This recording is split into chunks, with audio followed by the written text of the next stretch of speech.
If the budget that you are using to travel here emanated from the approval of the budget by this. 2, where you know your allies, the second ally are the cooperatives themselves. Because without them, you're not here. Even in circles, without people bringing money, you're not there. So they are your bosses, those are your allies. And there are also those who are not your allies. You're here talking about the bank. When you institute the cooperative bank, you are getting customers, clients from other banks. Therefore, they don't welcome you because you are competitor. So strategically, how do you circumvent? 7 years ago, my first term in Parliament, the big man with the hat appointed me to become a minister. So when I reached there, I asked the registrar, is there on his laptop those technical people and some others are permanent and pensioned? I found him 7 years ago. I'm preparing to go for campaign. I'm leaving him. With his tie, and today he has made a change. So when I reached there, I had shown him become a minister of cooperatives. Specifically for cooperatives, that minister was there. So I looked behind my table, I saw the president's officer saying, there you are. That time you say before, after you had left, I want to report to you. The Uganda Cooperative Alliance would never see eye to eye with the Ministry of Trade Industry and Cooperative. The big man is there who was occupying that position. I don't want to mention his name, I risk going to court. Would never talk to the registrar. So I called the registrar, I said, now you man, how many cooperatives do you have? He said, about 60,000, 654 million. I said, but where are they? He said, they are in the field. And who manages these, who supervises these cooperatives? He said, we are the people. That was the registrar. I said, how many are you? He said, we were 15 in now. 15 to supervise 6 million. I went home and I said, now this is a big task ahead of me. So what did I do? I said, where I saw the structure, then I saw the Uganda Cooperative Alliance as the apex body. This one which is springing up, I know what to do because I know the composition and I know how it came. Now I said, where you talk to the Uganda Cooperative Alliance? Those people don't listen to us. Because the ministry partially supervises Uganda Cooperative Alliance. So I was in a junction, I was in a dilemma. What do I do? Now, meanwhile, the watch, the clock continues to tick. Time is going. You know what I did? This man replaced the other one. Then my other commission also left. And there was a new commission. That one was still there, permanent. Until they retired, they don't leave. But for me and my colleague, next year we're starting to arrange our books, put our books in order to prepare for it. Even you, 4 years, you go back. So what, you know what I did, Honorable? I got I walked, I just stepped from within the body and I crossed the Kampala Road to Nkuruma. This man's office is on the 4th floor.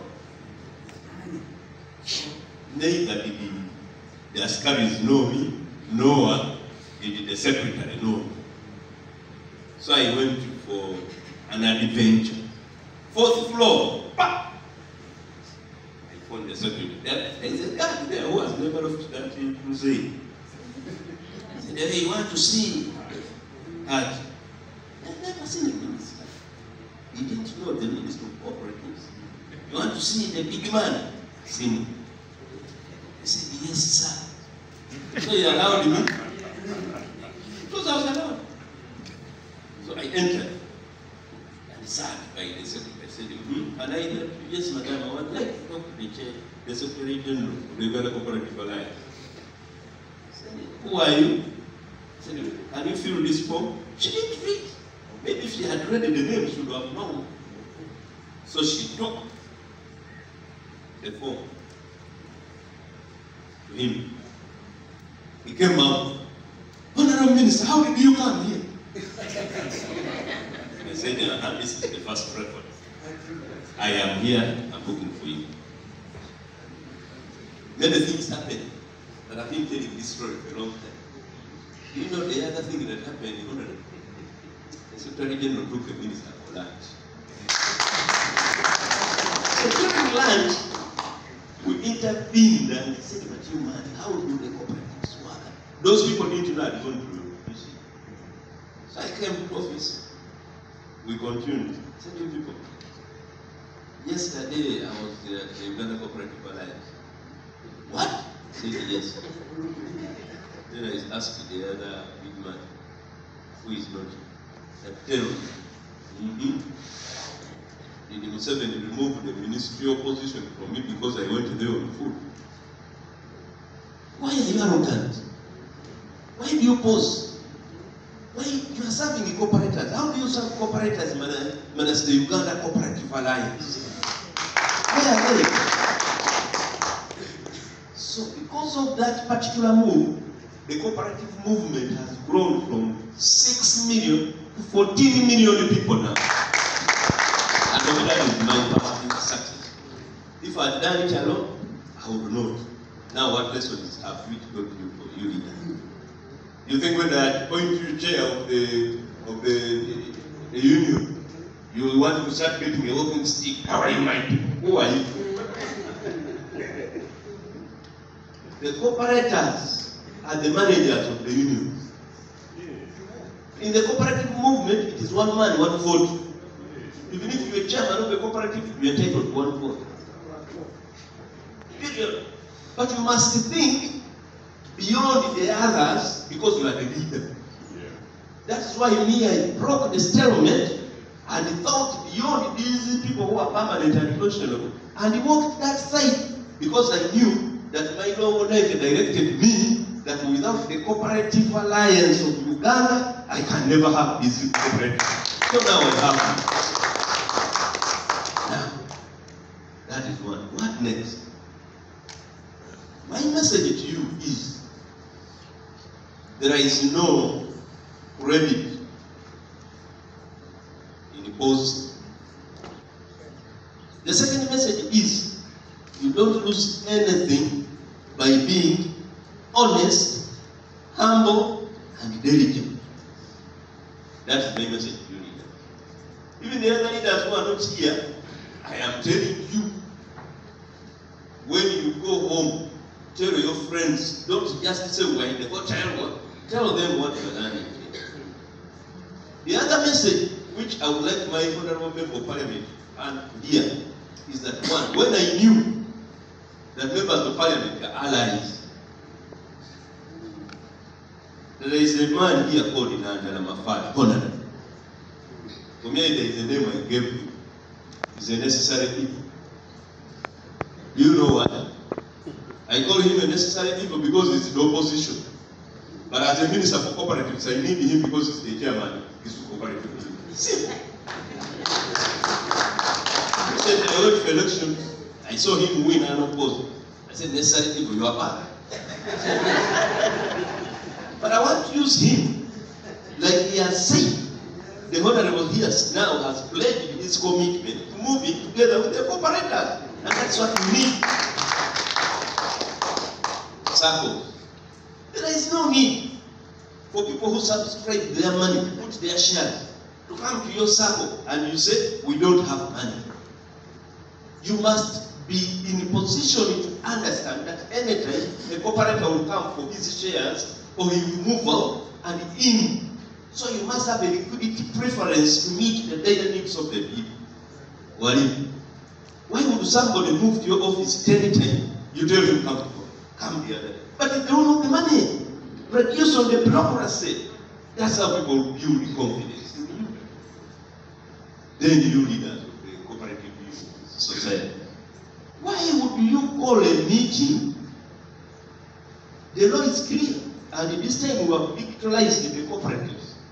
Honorable Member of Parliament, we can now know what is transpiring in your cooperatives, in your unions. By click of a button, we will know whether you have hired a veterinary. We will know whether you have cheated out. We will know when elections are coming. You are supposed to be at the head, like M7 is. There is no democratic process in this country better than any other. Because for us, every 5 years, we have elections. Even when people were fearing COVID, we go to elections. So why do you fear to call elections? And you see somebody postponing his meeting again. We needed to be given a 3 month first if when it's there, because you must account for what you've done. Even us now, our legs, part of the leg is here, part of the leg is in the constitution. You've seen the honorable member of Parliament. She has gone through. So now, if you are a leader in a union, in a society, be prompt. But they have a problem. I have studied them in detail. 7 years is not a small period. I know you. I know what you do. I'm going to report, and the press reports to you, and you stop. You know what happens? Oh, there's cooperatives. Unlike the one I visited in Mbale here, let me give some info credit. But some of you call for annual general meetings of a union which is composed of 200 primary societies in one day. And then in that day, you will make a very long agenda. Chairman is communication. Welcome remarks to the minister. LC1.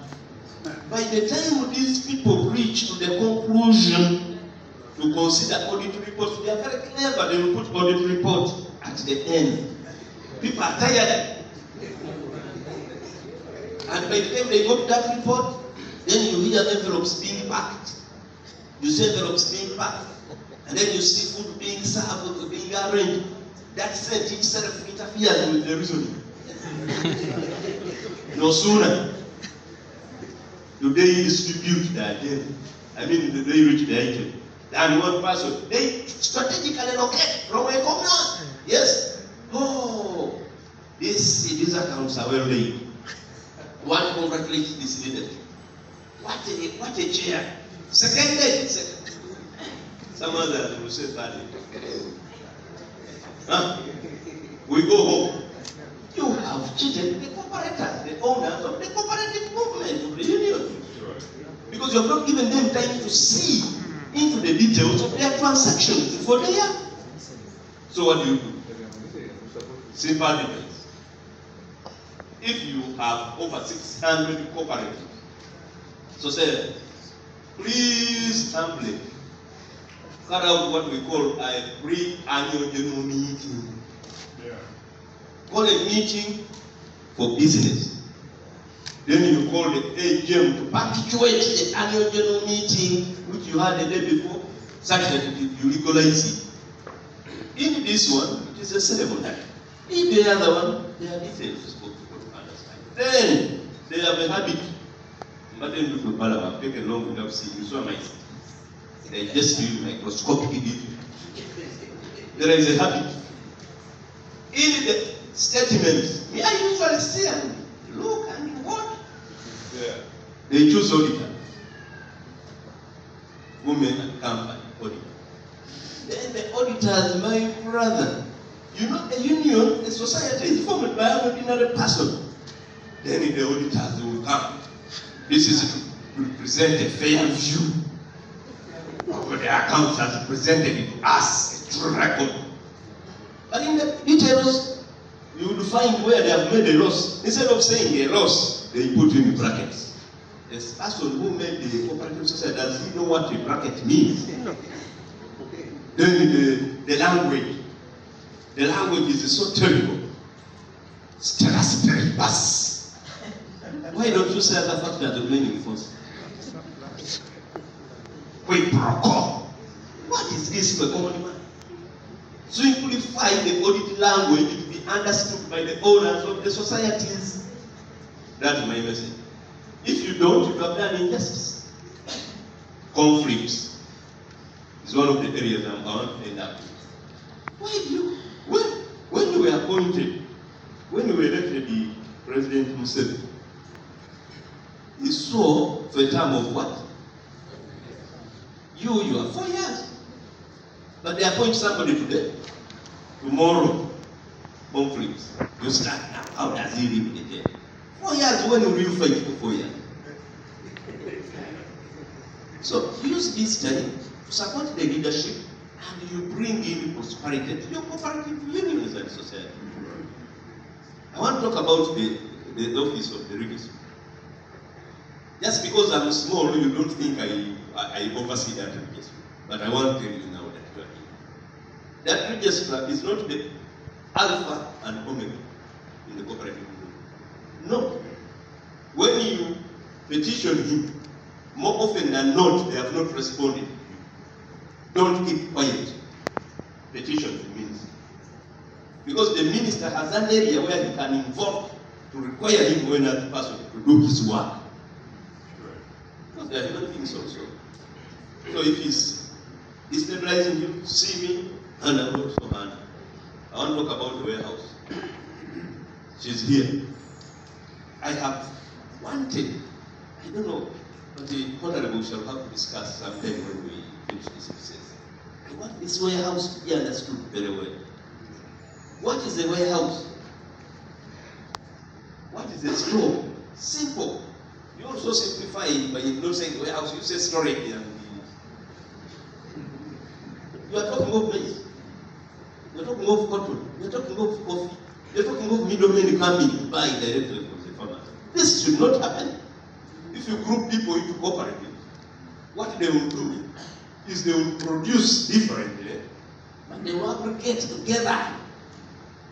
Now, when you know the forces of supply and demand might all be there, but we used to study that the forces of supply and demand. When there is a supply is greater than the demand, the prices. So what you do, these cooperatives should be advised to take their produce into storage. When you stop, she will give you a receipt. And what you want the bank back is that that receipt can act as a land title, is a collateral. You can walk straight to the bank and you say, I need 10,000 for school fees, and you will get it, but your maize not have been sold cheaply. So by then the leadership will be looking for better market. How do they look for better market? By ensuring that there is quality in storage and what, but they have details. On your ledgers, it is computerized. Gume Fred has brought 10,000 tons of coffee.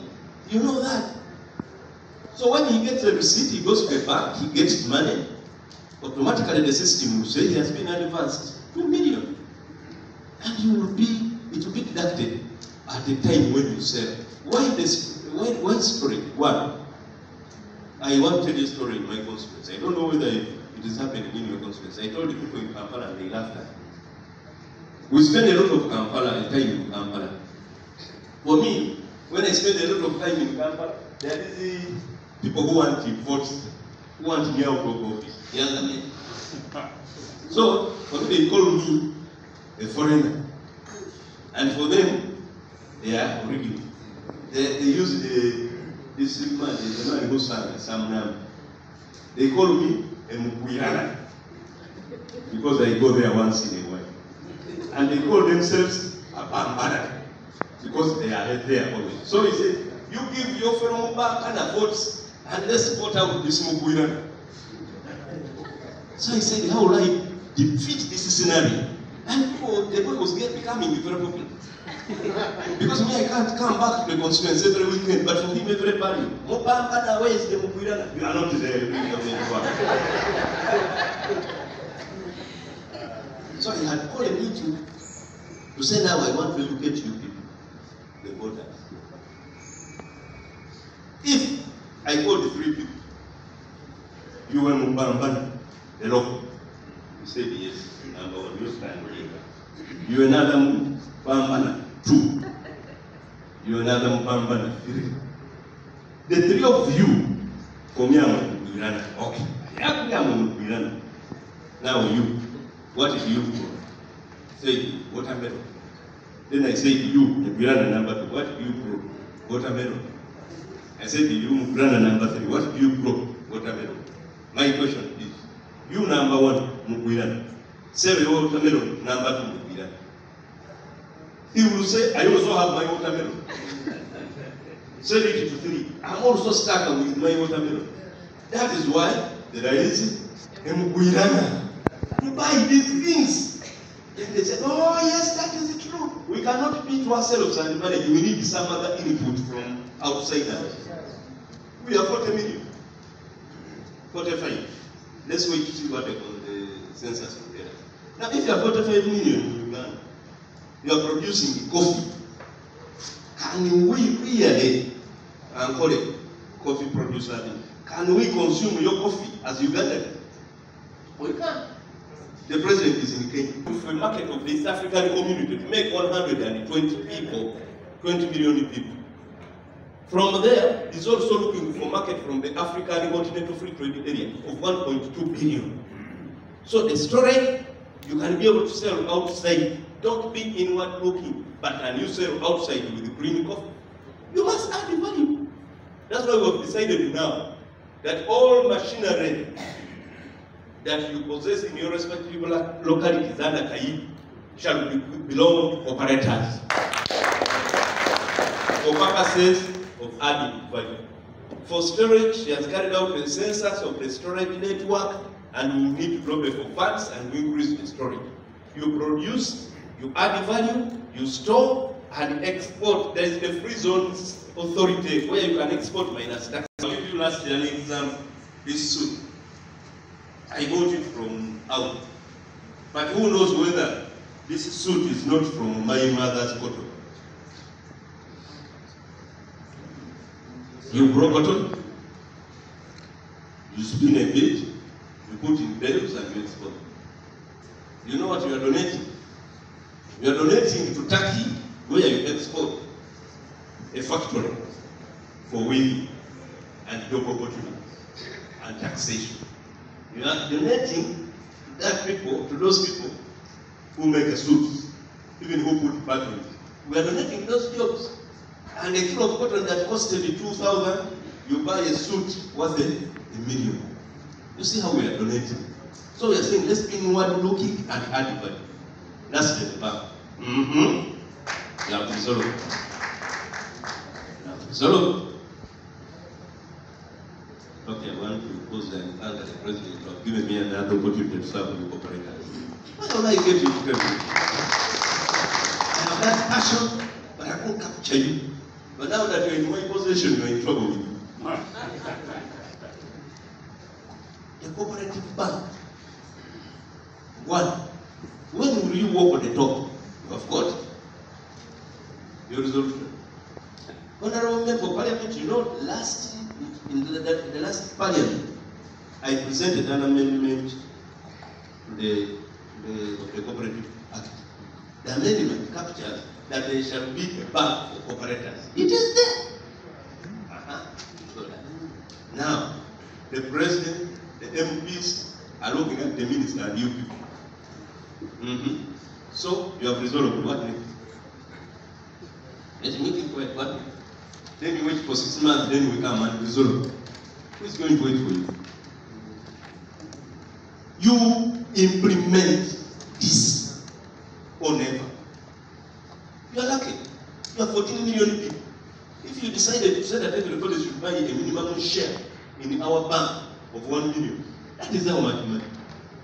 It's quite good money. 2, in Bukisu here, Bukisu Growers Cooperative Union has structured. In Lango Cooperative Union has structured. In Fort Porto they have. In Kasese they have. In Imbarada they have. Yes, so everywhere you have property. Let these properties get part of your properties to become the branches of your bank. And when you estimate what comes out of that, that is part of your shareholding in the bank. Tell me a bank other than the Great Bank which was closed, which has bought land and built houses and put a bank. No, they are strategic. Collect your money, do business. But let us build our own bank. Why should all this money go to other banks? Where is the new money being kept? What about BD? What about your own money? These are these banks, but you have no opportunity. So I told these people in the ministry that let the Uganda Cooperative Alliance begin their own bank and their movement, and we support them. The resolution is here. Now when you finish the resolution, please begin on the way forward. Because you may never move. I am also hurt. You go, you're a farmer, you have sold the coffee, and then you want to grow coffee. Somebody is giving you a loan at an interest of 30%. How can you break it? Our brother here, how would he have built his structure if you were not for that? The interest rate is so exorbitant that we need our own bank to determine the rates. We have put the microfinance support center, the president's wisdom, to assist us to get money. Easy loans. But what's happening? They are giving you money. They also behaving bureaucratically like other banks. We need them to give you money at a 1% fee of interest rate. Because it's the government bank. It's a microfinance by the government. Those who can't can go for you. Those big ones like this can go to UDB and UDC. Meanwhile, we also refer our own bank and get a way forward. What else have they talked about? I want to thank you for coming. Thank you for coming. I want to give you my commitment. Now that I've also been given another approach through our parliamentarian, I want to assure you that I will hold the candle and then we'll move together. I sat down and thought of this conducive environment where I can talk without a single gunshot. The peace, security, and tranquility that we have that has been brought in by the NRM government.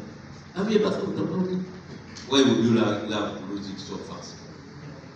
Why would you like to lose your past by voting with the other people? We are here. Vote NRM.